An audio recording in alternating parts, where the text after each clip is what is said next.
Hello, this is Megan with BestOfAtlantaConcerts.com here in Marietta for this edition of Artist Talk with Brian Wiltsey, who is about to release his fourth album entitled Lucky Ones. So glad you could be here with me today, Brian. So can you tell me how you got interested in music? Yeah, sure. I think it was, wow, that's kind of an interesting question.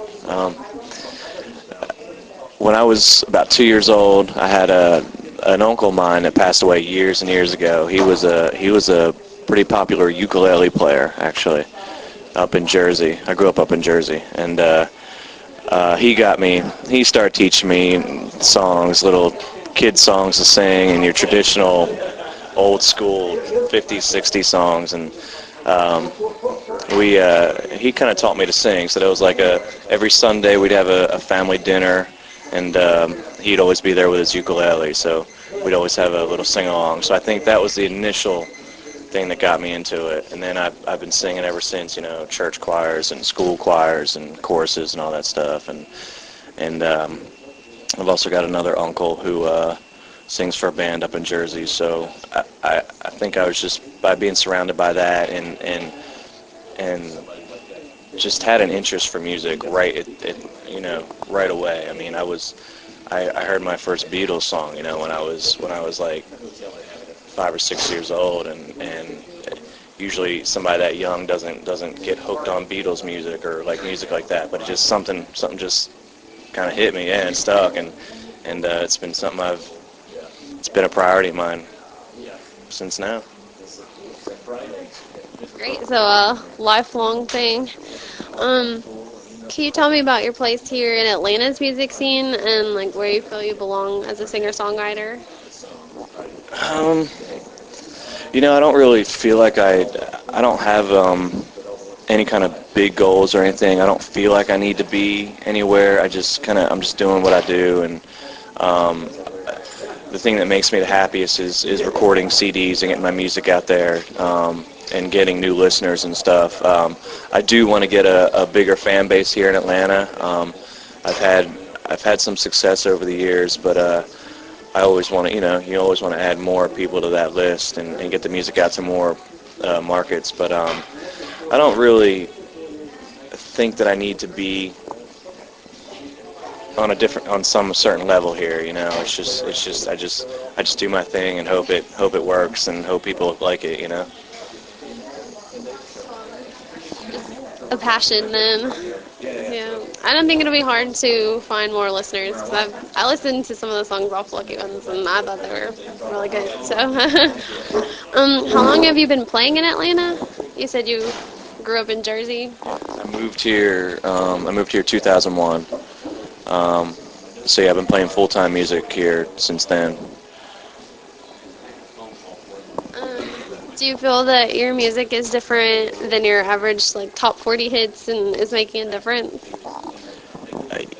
I think on this album it is. On past albums I've tried to write those top 40 hits and try to stick with the pop rock vein and try to write catchy choruses and go for that kind of radio hit thing. But on this CD I kind of strayed away from all that, and there's no real radio single kind of songs on this album. It's not as many of the catchy choruses. There's a few, but I do try to write catchy melodies. But yeah, on this one, I'm not really going for the top 40 thing. It was something I had to make. It was the album that I've always wanted to make, and I listened to a lot of artists that aren't top 40, and they were a big influence on this one.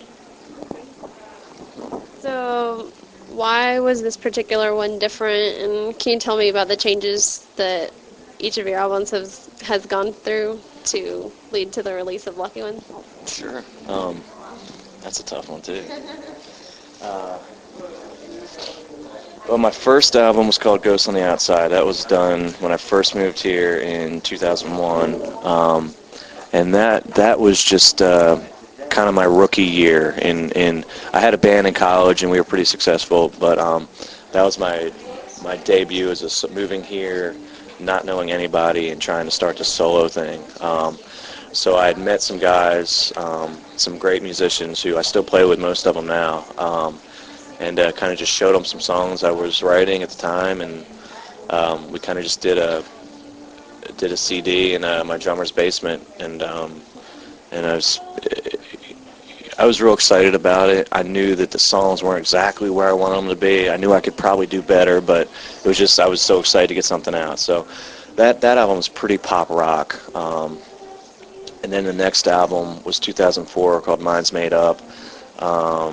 That's when I'd been here for a while and met a lot more talented musicians, and had been around the scene a little longer and was getting used to things here and how things worked. And I went to a professional studio and made the Minds Made Up album. And that was it was also a pop rock album, but it was more of I was listening to a lot of Beatles and like Lenny Kravitz and stuff at that time. So it's got that kind of feel to it.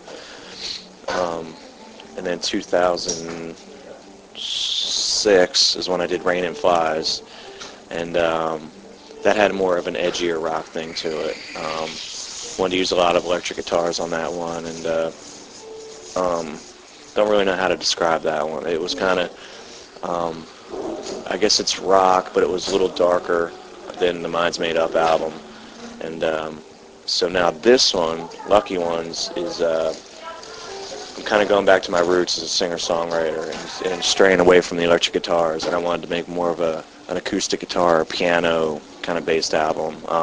Started listening back to a lot of Counting Crows and like a lot of those kind of bands that I was real big into in the 90s, and a guy named Elliott Smith, who's one of my biggest influences, and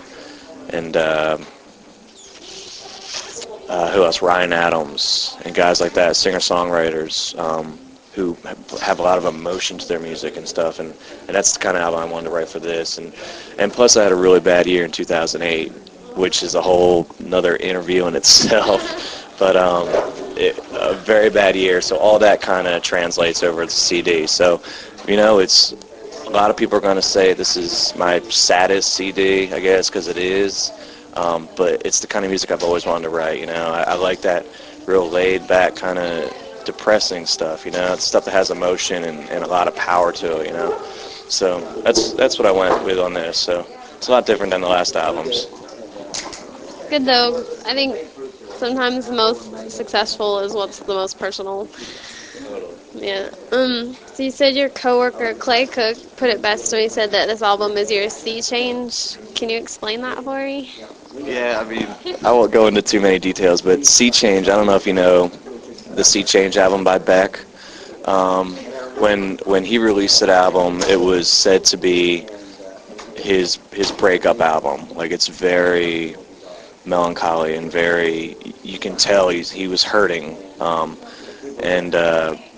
So all the reviews and articles on it are that it's Beck's breakup album, and if you listen to this album, it's going to break your heart, and he definitely had a broken heart, and so that's kind of like what my album is, if you listen to it, I guess you'll understand more, but yeah, Clay, the day we were mastering the CD, Clay kind of leaned over to me and whispered, this is your Sea Change album. So like, yeah, you know what, you're right. So that's really interesting. Well, thank you for being here with me today, Brian. Again, this has been Megan for BestOfAtlantaConcerts.com, here for this edition of Artist Talk with Brian Wiltsey, and talking about his new album, Lucky Ones. Be sure to attend his CD release party on February 12th at Smith's Old Bar. And as always, remember to join us at Friends of Local Atlanta Music.